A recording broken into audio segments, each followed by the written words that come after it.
Produit avec le soutien de Sidi Ali, eau officielle des équipes nationales du Maroc. Bonjour les amis, nous sommes sur les radios Ma'arif pour les podcasts Le Muntakhab avec Reda Allali, qu'on n'a pas besoin de présenter, et historien du foot par excellence, qui a vraiment... bonjour Reda. Bonjour. Qui a vraiment cherché pour reconstituer toute l'histoire et du foot au Maroc, dans le monde également, l'équipe nationale, les équipes nationales, ainsi que les dessous, un petit peu de certaines histoires. Je suis passionné de l'équipe nationale parce que j'estime que l'équipe nationale du Maroc, le Muntakhab, c'est un objet très intéressant. C'est un objet politique, c'est un objet social, c'est un objet sportif de façon évidente. C'est quelque chose de très important chez nous comme facteur d'identification, facteur politique. Il a été utilisé, elle a été instrumentalisée. Enfin, en racontant l'histoire du Muntakhab, on peut raconter beaucoup de choses. Voilà ce que Absolument. je veux dire. Et de façon générale, le foot, pour moi, c'est une fenêtre pour regarder le monde. Alors, absolument. Donc dans le cadre de l'Afrique, on va parler de l'Afrique. Donc, on va apprendre avec toi la performance de 1970 au Mexique. On rate celle de 74 suite à cette histoire de match avec le Zaïre à l'époque, coaché par ce... Un match très important, ce match contre le Zaïre, parce que c'est un match, alors ceux qui l'ont vécu te racontent un match dantesque, voilà, avec... C'est la même équipe de 70 à peu près ? C'est la fin de l'équipe de 70. D'accord, donc on commence à voir les noms... Voilà. Mais c'est surtout un match qui est très important dans notre rapport avec l'Afrique, parce que... Alors, il n'y a pas les images. Par contre, il y a les témoignages, ça vaut ce que ça vaut, hein, il ne faut pas tout prendre au premier degré, mais... En tout cas, c'est devenu ce Zaïre-Maroc, sous Mobutu, qui nous élimine de la Coupe du Monde 74, est devenu le symbole de ce que les journalistes marocains vont appeler Adrel Ifriqiya. Adrel Ifriqiya, donc l'inconnu, quoi. Adrel Ifriqiya, cette jungle, c'est un mélange de terrain pourri, d'arbitrage partial, de manipulation politique, de pression policière, de conditions dégueulasses, de nourriture infecte. Il y a une partie de racisme là-dedans. Hein. C'est fait exprès, hein. Mais c'est vraiment. D'ailleurs, on va pas jouer le match retour. On va refuser de jouer le match retour. Mais ça va vraiment construire. C'est un match très important sur Zaïre-Maroc, que la Coupe du Monde 74, je crois, c'est 3-0. En tout cas, c'est le divorce avec l'Afrique. Alors pourquoi l'Afrique alors que c'est le Zaïre ? Je ne sais pas. Mais c'est important de comprendre que ce match-là, on est l'équipe qui a joué en 70, qui a tenu le Real Madrid. On est l'équipe dont les phares, les champions, ont battu le Real Madrid. On joue bien au foot. Donc si on perd, c'est qu'il y a autre chose. C'est comme ça qu'il faut le comprendre. Pas que le foot, absolument. Voilà. Et donc ça va devenir cette espèce de... Et c'est dans ce contexte-là que s'inscrit la Coupe d'Afrique 76. Avant de parler de la Coupe d'Afrique 76, je vais te parler de la CAF. Parce que c'est la CAF qui organise la CAN. Alors la CAF, c'est quoi la CAF ? C'est la Confédération Africaine de Foot. Ouais, tu m'avais dit au début, c'était l'Égypte qui... Elle est créée en 56 dans un hôtel de Lisbonne, par 4 pays. Ok. L'Afrique du Sud, l'Éthiopie, le Soudan et l'Égypte. Et c'est ces 4 pays qui vont faire la première CAN. À Lisbonne, au Portugal. Exactement, dans un hôtel. C'est ces 4 pays-là qui vont faire la première CAN. C'est ces 4 pays-là qui vont... Et organisés où ? En Égypte, évidemment. En Égypte, d'accord. Écoute, chauve, l'Égypte offre même les fonctionnaires, tu vois. Sur son propre budget, ouais. Sur son propre budget, évidemment. Les 2 premiers présidents de la CAF, je vais dire leur nom, puisqu'on en est là, Abdullah Salem et Abdelaziz Mustafa, sont des Égyptiens. Donc, on est dans ce monde-là. L'Égypte, pour te dire, a compris très vite l'importance d'une Coupe d'Afrique des Nations. Non, on est à l'Égypte de Nasser aussi. Il est impliqué dans énormément d'histoires, y compris mettre la main un petit peu sur beaucoup de choses. Et le Maroc, sport, la politique. Le Maroc, devant ça, est complètement branché sur autre chose. Mais regarde, je vais te faire une liste, tu vas comprendre exactement ce que je veux dire. En 57, donc première Coupe d'Afrique. Alors, pardon, c'était pas en Égypte la première, c'était au Soudan, juste à côté. Le Maroc n'est pas inscrit. 59, en Égypte, deuxième, pas inscrit. En 61, en Éthiopie, on est toujours dans la même zone, pas inscrit. Au Ghana, en 63, on n'est pas inscrit. 65, Tunisie, pas inscrit. 68, Éthiopie, pas inscrit. 70, on s'inscrit, mais on est éliminé en tour préliminaire par l'Algérie. Donc en fait, quand on arrive en 72 au Cameroun, le Ghana a déjà 2 titres et l'Égypte a déjà 2 titres. D'accord. Voilà le retard accumulé. Voilà, aujourd'hui, quand on compte les étoiles et que les gens se posent des questions sur pourquoi, comment, etc., l'origin story, il t'explique beaucoup de choses. L'origin story, c'est un pays, le nôtre, qui ne s'est pas inscrit en 57, 59, 61, 63, 65, 68, qui, quand elle s'inscrit en 70, est sortie par l'Algérie, s'est vexée. Et quand elle arrive en 72 pour le premier tournoi final, première fois au Cameroun, qu'est-ce qui s'est passé ? Il s'est passé qu'à la fin du premier tour, on a égalité avec le Congo, qui est un tirage au sort qu'on perd, et là qu'on se vexe parce qu'on dit que le tirage au sort était trafiqué. Voilà. Et là, on boude en 74. Encore. Donc, en résumé, je continue la liste, on s'est arrêté en 70 avec une équipe non qualifiée. En 72, premier tour, tirage au sort perdu par la pièce. Alors là, on dit qu'il y a une magouille, je ne sais pas, je n'y étais pas.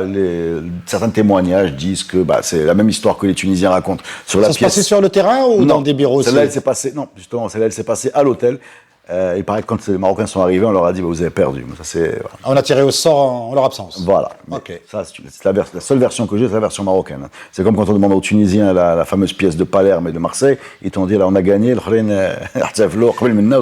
Il n'est pas encore temps que les Exactement. Marocains expriment Et la alors, donc, on arrive finalement en 74, donc on boude, suite à cette pièce, et on arrive donc en 1976 en Éthiopie. Est-ce qu'il y a Et c'est celle-là qu'on gagne. Donc en fait, c'est la première, Première participation. exacte, sérieuse, voilà, exactement. Après avoir boudé, avoir été non inscrit. Il y avait des éliminatoires, ça se passait comment pour la CAN alors, pour celle de 76 justement, remportée par l'équipe nationale du Maroc? Alors bien sûr, il y a un tournoi de qualification, parce qu'il ne faut pas oublier que la Coupe d'Afrique des Nations, le tournoi final, c'est 8 équipes. Donc pour arriver dans les 8 équipes, il y a des tours préliminaires qui sont très durs. En fait, c'est l'équivalent des quarts de finale. D'accord. C'est l'équivalent des quarts de finale. Quand aujourd'hui on considère qu'un quart de finale de Coupe d'Afrique, c'est l'équivalent dans ces années-là, c'est le simple fait de se qualifier. Pour se qualifier, le Maroc a battu la Gambie, 3-0 aller, 3-0 retour. C'est bizarre ce score, je me demande si c'est pas un forfait. Le Maroc élimine ensuite le Sénégal, 4-0, 2-1. À l'aise, et ensuite le Ghana au tir au but. Alors là, déjà, pour répondre à la question qu'on s'est posée sur un podcast, on a des tirs au but, on n'a plus de pièces. Donc en 76, ils ont compris qu'il fallait passer une nouvelle étape, voilà, c'est déjà pas mal. On va mettre un peu de foot là-dedans, et on arrive dans ce tournoi où il y a l'Éthiopie, pays organisateur, le Zaïre, qui va devenir la RDC, le Maroc, Guinée, Nigeria, Soudan, Égypte et Ouganda. Voilà. C'est ce tournoi-là, 1976, en Éthiopie, que le Maroc gagne. Alors, très important à savoir, la Fédération royale marocaine de foot, dont on ne peut pas dire encore une fois qu'elle a mis l'Afrique dans ses priorités, on vient de le démontrer, a des gros problèmes d'organisation et de budget. Voilà. Les joueurs, pour aller en Éthiopie, restent, ne me demandent pas comment ou pourquoi, passent par l'Arabie Saoudite, ils sont invités pour des matchs amicaux, mais ils se retrouvent surtout plantés en Égypte, au Caire, 48 heures sans hôtel. Voilà, ne me demande pas comment on est arrivé là, c'est le témoignage. Ils ont dormi dans la rue. Non, ils ont dormi chez l'habitant, chez les Marocains. D'accord. Qui se sont dévoués pour les recevoir, mais je suis sérieux. En route vers Addis Abeba voilà, pour exactement, les finales de la Coupe d'Afrique. Et ça a créé des grosses tensions dans le groupe parce que Mardarescu, qui est notre entraîneur à l'époque, un Roumain, on est toujours dans l'école de l'Est, avait organisé une collecte des joueurs chez les habitants pour aller faire un entraînement, et l'entraînement était très dur. Et les joueurs faisaient un peu la gueule en disant déjà on n'a pas dormi, on a mangé à moitié, on a passé la nuit à chercher où dormir. Qui y avait dans l'équipe, dans cette équipe Écoute, tu as des joueurs comme Zez, le gardien, Zahraoui, son coéquipier Dumas, Baba, évidemment, qui va marquer le fameux but, Faras, on peut parler Baba, c'est quelle équipe Jdida. Jdida, d'accord. Voilà, Difal. Jdida, ce sont ce type de joueurs-là. Et tu as une première poule qui se joue dans une ville qui s'appelle Dir Dawa, petite ville du nord de l'Éthiopie, sur un terrain infect, vraiment infect. L'Ahmeri, quoi. C'est vert, mais c'est pas du gaz. C'est pas bon. Ah, Voilà. C'est vert. Techniquement, d'ailleurs, si je te dis, il y a une sorte de... Bon, il y a 300 km entre Addis Abeba et Dir Dawa, mais il n'y a pas de route. Il faut prendre des petits avions pour... Ce que je précise quand même, ce qu'on retient de cette coupe, c'est la finale, bien sûr, le but de Baba. Justement, c'est pas une finale, Et la coupe c'est pas une emportée, finale. mais... Non, je veux dire la coupe emportée, mais en... Écoute, c'est des matchs qui ne sont pas retransmis. Diffusée, ouais, c'est que Voilà. la radio. Voilà, c'est de la radio. C'est des matchs qui se jouent dans des conditions terribles. Dir Dawa, pour donner une idée de la taille de la ville, toutes les équipes sont dans le même hôtel. C'est une ville où il y a une cimenterie et où tout le monde est plus ou moins couvert de poussière blanche en permanence. Wow. C'est une ville dans laquelle le premier match contre le Soudan, on fait 2-2. Voilà, Chelif qui gagne, encore un Jdidi. Chelif Abou Ali marque pour les Marocains 2 buts de Gagarine au Soudan. Alors, c'est pas Yuri Gagarin, c'est un autre Gagarine. Ensuite, un Maroc-Zaïre, on est toujours à Dir Dawa dans le premier tour, où Zahraoui marque le seul but à la 80e minute. Zahraoui va rentrer dans l'équipe et ne plus en sortir. Revanche de 74. Exactement, de ce fameux match du Zaïre. Et ensuite, le premier tour se termine avec une victoire contre le Nigeria. Sur le premier but de Faras, alors il est important ce premier tour parce qu'il te qualifie en premier. Donc, avant de nous donner les détails, mais qui était dans l'équipe qui Alors, a je fait donnais cette performance? quelques noms qui est plus ou moins les titulaires. Hamid Hezzez, le fessier dans les buts, qui apparemment a fait un gros tournoi. Alors, on a très peu d'images de ce tournoi-là. L'Arabia Hardan du WAC. C'était l'époque de la radio. Hein. Oui, c'est l'époque de la radio. On peut parler de Dolmy. Alors, Dolmy, il fait les 6 matchs. Il est jeune, mais il fait les 6 matchs. Déjà qu'il a une tête, un peu tête de rebelle, vu qu'un jour où on l'empêche de boire un soda, il veut partir du stage. Enfin, il en rigole, donc j'en rigole aussi. Mais c'était un peu ce personnage comme ça qui s'emportait beaucoup d'équipes. Exactement. Mustafa Sherif, Jdidi avec son pote Baba qui va marquer le fameux but. Aussi, les deux ont joué les 6 matchs. Zahraoui du Mas, alors lui il rentre dans le deuxième match et son but l'impose dans le reste du tournoi. Évidemment Ahmed Faras, capitaine de l'équipe, futur ballon d'or, Silla, lui qui ne fait que 4 matchs. Voilà un peu, c'est des noms qu'on connaît, mais c'est des noms, j'ai envie de dire, et Mardarescu, entraîneur. Le Roumain qui à l'époque a 54 ans, et qui vraiment fait partie de ces techniciens qu'on a vu beaucoup arriver chez nous dans les années 70 par des accords de coopération. Voilà, on avait beaucoup d'accords de coopération avec l'Europe de l'Est. Voilà, et qui nous envoyaient des cadres sportifs, etc. Tu vois, d'accord. Des enseignants aussi, on en a eu un peu plus tard. Oui, exactement. Donc voilà l'équipe. Qu'est-ce qu'elle fait à Dirdawa? Donc elle a ce premier match nul contre le Soudan 2-2, victoire contre le Zaïre, la fameuse revanche. La revanche. Et cette victoire contre le Nigeria. Alors, pour vous donner une idée, Zahraoui lui-même parle de ce match contre le Nigeria comme un match dégueulasse. En résumé, cette poule, pour moi, 76, c'est le moment où le Maroc décide d'arrêter de prendre le football africain de haut, d'arrêter de considérer que c'est un autre sport. Vu ses performances au niveau de la Coupe du Monde. Voilà, on mérite une sorte de Coupe d'Afrique, de prestige sans la jouer. Il faut descendre, il faut aller jouer à Dirdawa, il faut se salir, il faut tacler, il faut tomber, il faut souffrir, il faut transpirer, et il faut ramener des résultats avec l'humilité d'une équipe qui se dit que les gens en face font quelque chose de mieux que nous. Absolument. C'est pas, voilà, ils font quelque chose de mieux que nous. Et c'est vraiment l'histoire de cette prise de conscience, cette Coupe d'Afrique. Parce qu'ensuite, à part Dirdawa, ils vont faire le deuxième tour à Addis Abeba. Alors c'est très important de comprendre un point, c'est que le deuxième tour, c'est une poule de 3 équipes. Il n'y a pas de finale. C'est la seule fois où ils ont fait ça. C'est pour ça qu'à chaque fois qu'on dit le Maroc a gagné la Coupe d'Afrique sans finale, c'est qu'il n'y avait pas de finale. C'est comme ça que la chose était organisée. C'est comme ça que la chose était organisée. C'est une poule finale. La poule finale, elle est comment? Maroc, Égypte, Nigeria, Guinée. Donc tu vas jouer 3 matchs contre les 3 autres équipes, et celui qui va se classer premier de ces 4 équipes va être champion. Et déclaré gagnant. Exactement. Il n'y a pas de finale. Il n'y a pas de demi-finale, il n'y a pas de quart de finale. Voilà. C'est le tournoi qui va être fabriqué comme ça, et c'est le seul qui va être fabriqué comme ça. Mais avant, il faut aller à Addis Abeba. Et là, il y a un épisode que tous ceux qui ont vécu se rappellent par cœur. C'est le décollage du petit avion de Dirdawa, le réacteur qui prend feu, les joueurs qui paniquent, et qui voient le petit avion retourner à Dirdawa en feu, et littéralement se reposer dans le même aéroport avec un niveau de stress et de peur. Il y a des joueurs aujourd'hui qui ne prennent toujours pas l'avion depuis. Voilà, qui sont rentrés de là-bas parce qu'ils n'avaient pas le choix, et qui depuis, à chaque fois qu'ils montent dans un avion, on la trouille.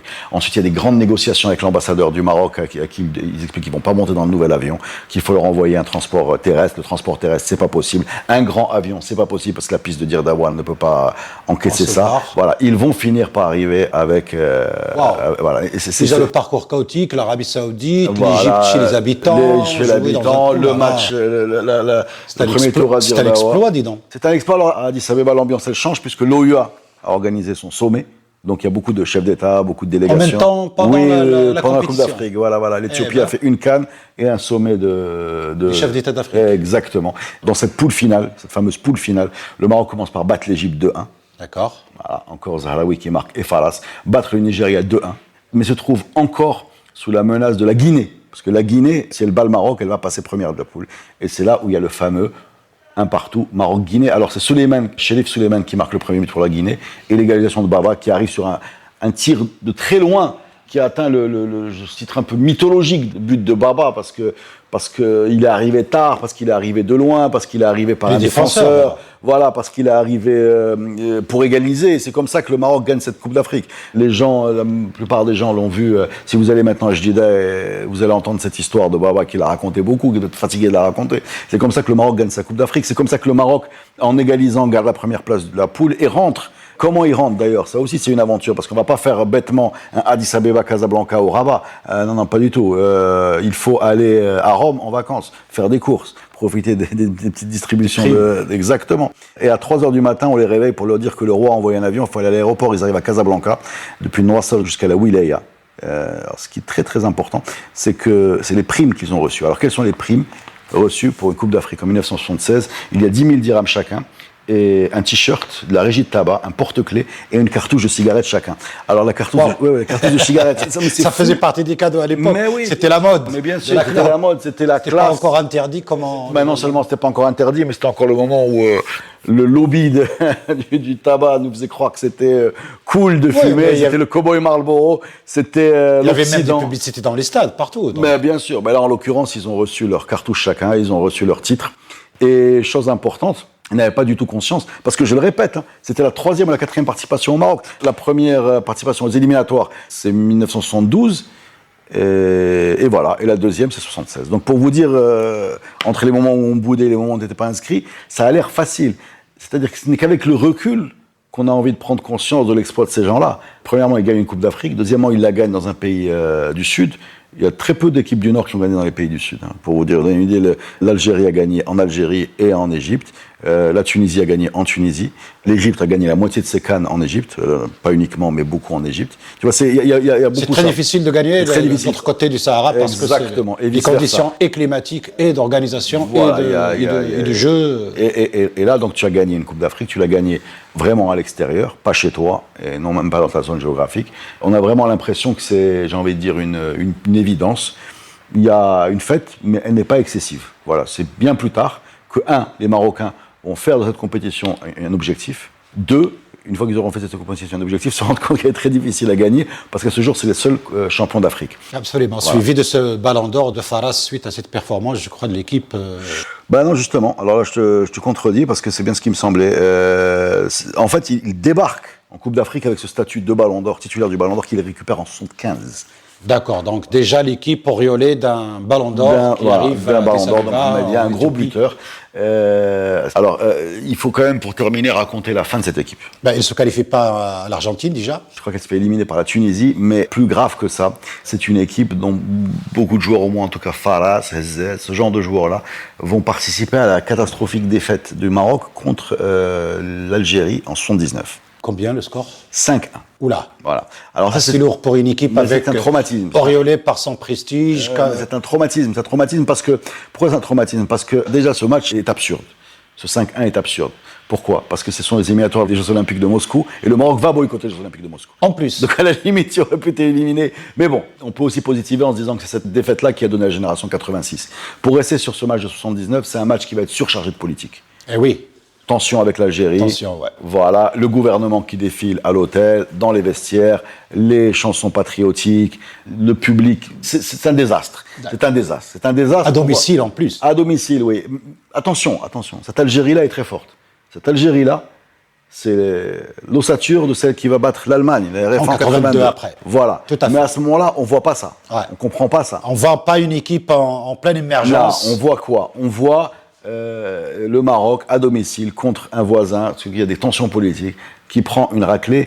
Et non seulement cette raclée est terrible, et pourquoi elle est terrible cette raclée? Parce que aussi, à un moment, le Maroc revient 2-1. Et c'est ce 2-1 qui va précipiter la raclée. Pourquoi? Parce qu'il bascule complètement vers l'avant. C'est irrationnel. On ne peut pas perdre.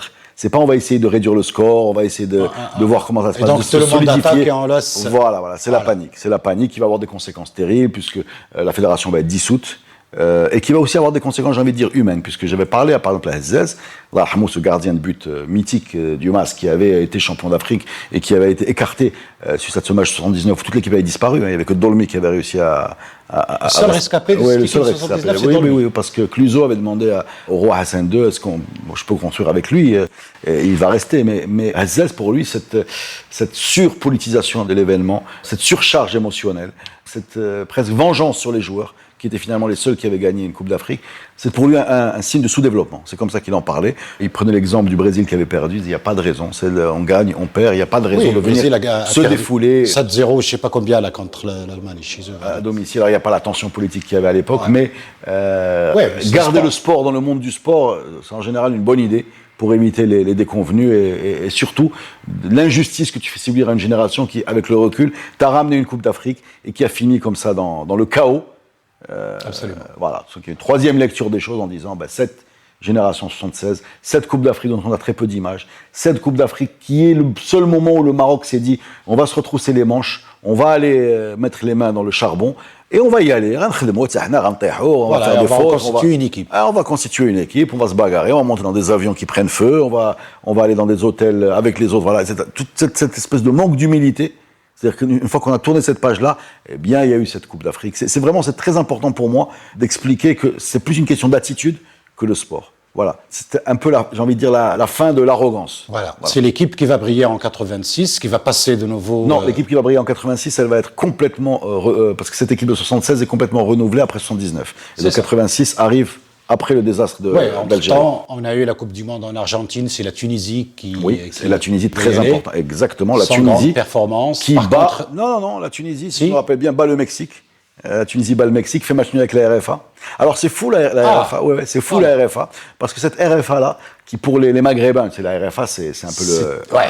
c'est le hadith Top de du l'Allemagne, foot. voilà, c'est le hadith de l'Allemagne, c'est le truc Ah, solide et tout. l'Allemagne. Finalement, le Maroc lui tient tête en 70, la Tunisie égalise contre elle en 78, et l'Algérie, là-bas en Là-bas, 82, là-bas en 82, donc avec le recul, خرج اللي يفعود على الألمان. et ils ont plutôt du mal avec les Maghrébins, et la fascination qu'ils exercent ne se traduit pas par des scores larges.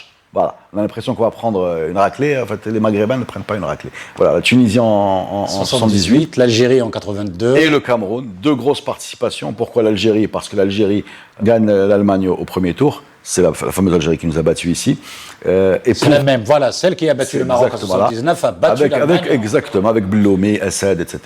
Et se fait sortir par une entente un peu l'anschluss germano-autrichienne. Ah. Voilà. Et depuis, Ils ont des combines pour c'est pas une arranger combinaison, il y un a un match. score qui qualifie les deux équipes, et ce score va avoir lieu.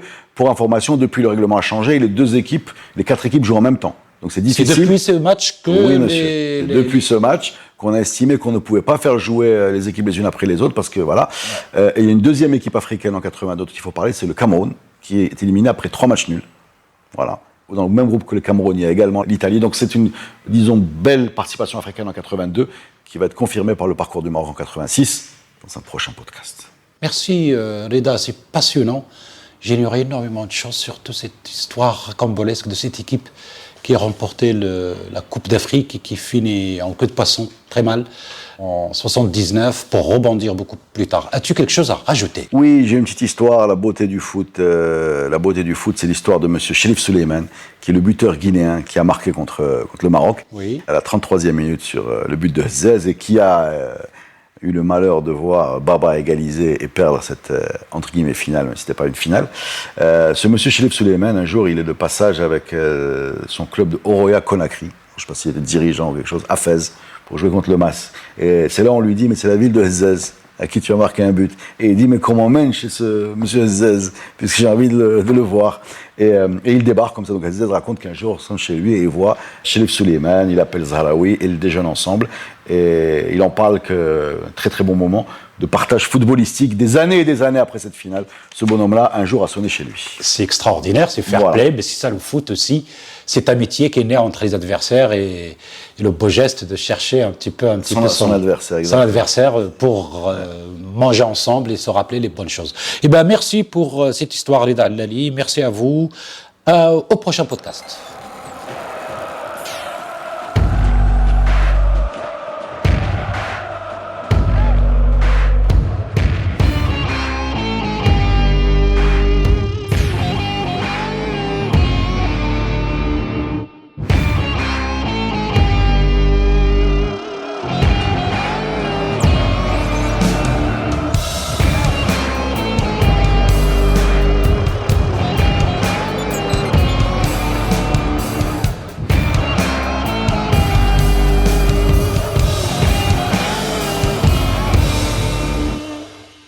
Produit avec le soutien de Sidi Eli, au officiel des équipes nationales du Maroc.